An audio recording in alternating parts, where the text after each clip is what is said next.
Hello friends, welcome to Sarvodaya research academy. Friends, आज मैं आपके साथ इंडियन पॉलिटी के कुछ महत्वपूर्ण एमसीक्यू करवाने वाला हूं। तो चलिए विदाउट एनी डिले आज का हमारा क्लास स्टार्ट करते हैं। तो आज का हमारा फर्स्ट क्वेश्चन है, decentralization is the best feature of which one of the following governments. यानी कि डिसेंट्रलाइजेशन जो है यानी कि विकेंद्रीकरण, वो निम्नलिखित में से कौन से गवर्नमेंट के लिए एक बेस्ट फीचर है। हमारा ऑप्शन दिया हुआ है unitary government, monarchy, military government या फिर फेडरल गवर्नमेंट। तो फ्रेंड्स, इसका राइट आंसर हो जाएगा हमारा ऑप्शन नंबर डी, यानी कि फेडरल गवर्नमेंट। यानी कि फेडरल गवर्नमेंट के लिए डिसेंट्रलाइजेशन जो है वो एक बेस्ट फीचर है। तो फ्रेंड्स, आई होप आपको ये क्वेश्चन क्लियर है। बढ़ते हैं नेक्स्ट क्वेश्चन की ओर। हमारा नेक्स्ट क्वेश्चन है, who was the chairman of the drafting committee of the constituent assembly. यानी कि संविधान सभा के ड्राफ्टिंग कमेटी के चेयरमैन कौन थे, पूछ रहा है। हमारा ऑप्शन दिया हुआ है जवाहरलाल नेहरू, सरदार Vallabhbhai Patel, B R Ambedkar और के एम मुंशी। तो फ्रेंड्स, इसका राइट आंसर हो जाएगा हमारा ऑप्शन नंबर सी, यानी कि B R Ambedkar. Doctor Bhimrao Ambedkar जो थे वो संविधान सभा के ड्राफ्टिंग कमेटी के चेयरमैन थे। तो चलिए देखते हैं नेक्स्ट क्वेश्चन। हमारा नेक्स्ट क्वेश्चन है, how many members of the constituent assembly signed the constitution of India. यानी कि संविधान सभा के कितने मेंबर्स कॉन्स्टिट्यूशन ऑफ इंडिया में साइन किए थे। तो ऑप्शन दिया हुआ है 284, 294, 274 और 244। तो फ्रेंड्स, इसका राइट आंसर हो जाएगा ऑप्शन नंबर ए, यानी कि 284 जो मेंबर्स थे कॉन्स्टिट्यूएंट असेंबली के, उन्होंने कॉन्स्टिट्यूशन ऑफ इंडिया पर अंतिम रूप से साइन किया था। तो देखते हैं, आप यहाँ देख सकते हैं, कह रहा है there where 284 members of the Constituent Assembly who signed the Constitution of India. The Constitution was drafted by the Constituent Assembly, which was elected by the elected members of the provincial assemblies. तो चलिए बढ़ते हैं next question की ओर। हमारा next question है, the permanent president of constituent assembly was. तो friends, इसका option दिया हुआ है डॉक्टर अंबेडकर, डॉक्टर राजेंद्र प्रसाद, के एम मुंशी और जे एल नेहरू, यानी जवाहरलाल नेहरू। तो फ्रेंड्स, आई होप कि आपको ये क्वेश्चन मालूम होगा कि डॉक्टर राजेंद्र प्रसाद जो थे वो कॉन्स्टिट्यूएंट असेंबली के परमानेंट प्रेसिडेंट थे। और अगर अस्थाई प्रेसिडेंट की बात की जाए तो वो हमारे डॉक्टर सच्चिदानंद सिन्हा थे, जिन्होंने 9 दिसंबर 1946 को अस्थाई प्रेसिडेंट का पद ग्रहण किया था। और उनका स्थान लेते हुए 11 दिसंबर 1946 को डॉक्टर राजेंद्र प्रसाद को permanent president of constituent assembly बना दिया गया। तो फ्रेंड्स, आई होप आपको ये क्वेश्चन क्लियर है। तो नेक्स्ट क्वेश्चन है हमारा, who among the following was non Congress member of the constituent assembly. यानी कि निम्नलिखित में से कौन एक नॉन कांग्रेस मेंबर था संविधान सभा का। ऑप्शन दिया हुआ है J B Kripalani, doctor B R Ambedkar, K M Munshi और टी टी कृष्णामाचारी। तो फ्रेंड्स, इसका राइट आंसर हो जाएगा हमारा ऑप्शन नंबर बी, यानी डॉक्टर बी आर अम्बेडकर जो थे वो एक नॉन कांग्रेस मेंबर थे। और अगर इन तीनों की बात की जाए तो ये तीनों कांग्रेस के मेंबर्स थे। तो चलिए देखते हैं नेक्स्ट क्वेश्चन। हमारा नेक्स्ट क्वेश्चन है, how many members were assigned by cabinet mission in constituent assembly. तो यानी कि कह रहा है कि कितने मेंबर्स कैबिनेट मिशन के द्वारा नियुक्त किए गए थे कॉन्स्टिट्यूएंट असेंबली में। ऑप्शन दिया हुआ है 300, 309, 450 और 296। तो फ्रेंड्स, इसका राइट आंसर हो जाएगा हमारा ऑप्शन नंबर डी, यानी कि 296 पीपल जो है वो असाइंड किए गए थे कॉन्स्टिट्यूएंट असेंबली में कैबिनेट मिशन के थ्रू। आप यहाँ देख सकते, कह रहा है there were 296 members assigned by cabinet mission in constituent assembly. तो हमारा नेक्स्ट क्वेश्चन है, what was the duration in the making of Indian constitution. यानी कि भारतीय संविधान का बनने में कितना समय लगा था, ये पूछ रहा है। तो ऑप्शन दिया हुआ है 1 year 10 months and 12 days, 2 years 10 months and 5 days, 2 years 11 months and 18 days, 3 years 6 months and 7 days। तो फ्रेंड्स, इसका राइट आंसर हो जाएगा हमारा ऑप्शन नंबर सी, यानी कि 2 साल 11 महीने और 18 दिन भारतीय संविधान को बनने में समय लगा था। आप यहाँ देख सकते हैं, कह रहा है कि the Indian constitution is the world's longest constitution.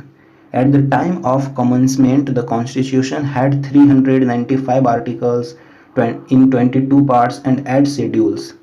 It consists of almost 80,000 words and took 2 years 11 months and 18 days to make. तो फ्रेंड्स आई होप आपको ये क्वेश्चन क्लियर है। तो चलिए देखते हैं नेक्स्ट क्वेश्चन। हमारा नेक्स्ट क्वेश्चन है the constitution of India was enacted on 26 November 1949 by the, यानी कि जो हमारा संविधान 26 नवंबर 1949 को इनेक्ट हुआ वो किसके थ्रू हुआ था, किसके द्वारा हुआ था? तो हमारा ऑप्शन दिया हुआ है constituent assembly, parliament of India, president of India या फिर ब्रिटिश पार्लियामेंट। तो फ्रेंड्स इसका राइट आंसर हो जाएगा हमारा ऑप्शन नंबर सी, यानी कि प्रेसिडेंट ऑफ इंडिया के थ्रू हुआ था। अब यहाँ कह रहा है constitution of India enacted on 26 November 1949 by president of India and came into force on 26 जनवरी 1950। तो चलिए बढ़ते हैं नेक्स्ट क्वेश्चन की ओर। हमारा नेक्स्ट क्वेश्चन है When did the Indian Constituent Assembly meet for the first time?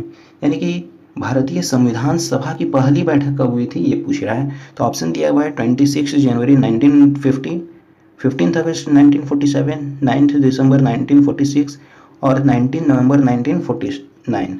तो फ्रेंड्स ऑब्वियसली इसका right answer हो जाएगा हमारा ऑप्शन नंबर सी, यानी कि 9 दिसंबर 1946 को, और इसी दिन कॉन्स्टिट्यूएंट असेंबली के अस्थायी प्रेसिडेंट डॉक्टर सच्चिदानंद सिन्हा को चुना गया था। तो आई होप आपको ये क्वेश्चन क्लियर है।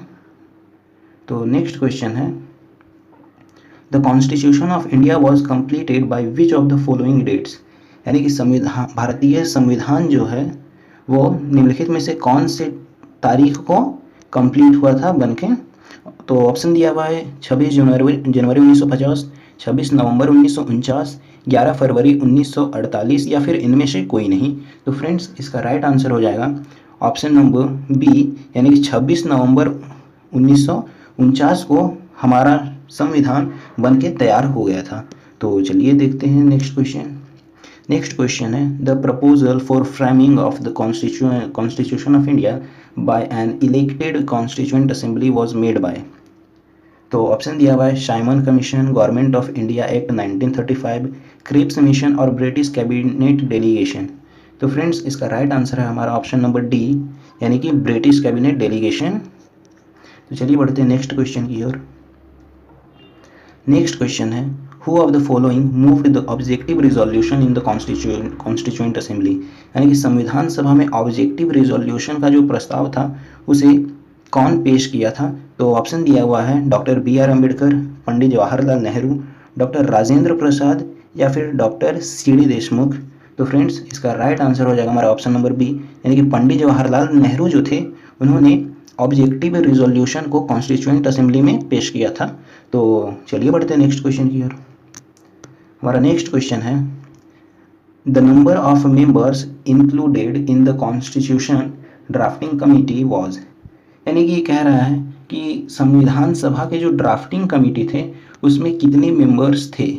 तो फ्रेंड्स इसका राइट आंसर हो जाएगा ऑप्शन नंबर ए, यानी कि 7, यानी कि ड्राफ्टिंग कमेटी में कुल 7 मेंबर्स थे, जिनमें और जिनका प्रेसिडेंट की बात की जाए या चेयरमैन की बात की जाए तो डॉक्टर बी.आर. अम्बेडकर थे। तो चलिए नेक्स्ट क्वेश्चन देखते हैं।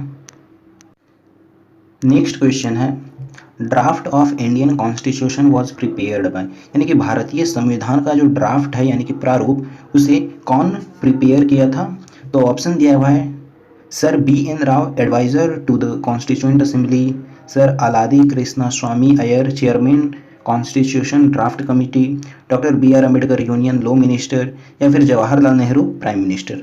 तो फ्रेंड्स इसका राइट आंसर हो जाएगा हमारा ऑप्शन नंबर ए, यानी कि sir BN. Rau, adviser to the constituent assembly जो थे उन्होंने भारतीय संविधान का ड्राफ्ट तैयार किया था। तो चलिए देखते हैं नेक्स्ट क्वेश्चन। तो हमारा नेक्स्ट क्वेश्चन है consider the following statements regarding the composition of the constituent assembly, यानी कि देखना है कि हमें निम्नलिखित में से कौन सा कथन सही है और कौन सा गलत है। तो हमारा फर्स्ट स्टेटमेंट है कि the representatives were to be elected from the 4 constituents, जिसमें है Hindu, Muslim, Sikh and Christian. तो गाइज इसका ऑब्वियसली ये स्टेटमेंट हमारा बिल्कुल ही रॉन्ग है, क्योंकि जो यहाँ 4 कॉन्स्टिट्यूएंट की बात की जा रही है यहाँ पे ऑब्वियसली ये 4 नहीं थी, यहाँ पे 3 कॉन्स्टिट्यूएंट थे, जिसमें से हिंदू था, मुस्लिम था और एक जनरल था, ये नहीं था। तो आई होप आपको ये पॉइंट क्लियर है। नेक्स्ट पॉइंट कह रहा है the chairman of union constitution committee was Sardar Vallabhbhai Patel, यानी कि जो यूनियन कॉन्स्टिट्यूएंट असेंबली था उसका चेयरमैन थे सरदार वल्लभ भाई पटेल। तो ये क्वेश्चन भी गलत है, सरदार Vallabhbhai Patel union constituent committee के चेयरमैन नहीं थे। थर्ड कह रहा है the total strength of the constituent assembly was 389। तो फ्रेंड्स ये बिल्कुल करेक्ट आंसर है, क्योंकि जब भारत डिवाइड नहीं हुआ था, यानी कि इंडिया और पाकिस्तान सेपरेट नहीं हुआ था, उससे पहले जो इंडियन कॉन्स्टिट्यूएंट असेंबली में कुल मेंबर्स थे वो 389 थे। लेकिन जब पाकिस्तान भारत से अलग हुआ तब इसकी संख्या घटकर 299 रह गई। तो ऑब्वियसली ये पॉइंट यानी कि पॉइंट नंबर 3 बिल्कुल करेक्ट है। नेक्स्ट पॉइंट कह रहा है the drafting committee under the chairmanship of doctor B R Ambedkar consisted of 8 members, यानी कि कह रहा है कि जो ड्राफ्टिंग कमेटी था कॉन्स्टिट्यूएंट असेंबली का, जिसकी अध्यक्ष था डॉक्टर बी आर अम्बेडकर कर रहे थे, उसमें कुल 8 मेंबर्स थे। तो फ्रेंड्स इस क्वेश्चन को हम ऑलरेडी डिस्कस कर चुके हैं कि उस कमेटी में कुल मेंबर्स की संख्या 7 थी। तो ऑब्वियसली इसका राइट आंसर हो जाएगा हमारा ऑप्शन नंबर सी, यानी कि केवल 3 जो स्टेटमेंट है वो करेक्ट है। तो फ्रेंड्स आई होप आपको ये सारे क्वेश्चंस क्लियर हैं। अगर आपको ये हमारा ये वीडियो पसंद आता है तो प्लीज़ इसे लाइक शेयर एंड सब्सक्राइब करें। तो चलिए मिलते हैं नेक्स्ट वीडियो में, तब तक के लिए धन्यवाद।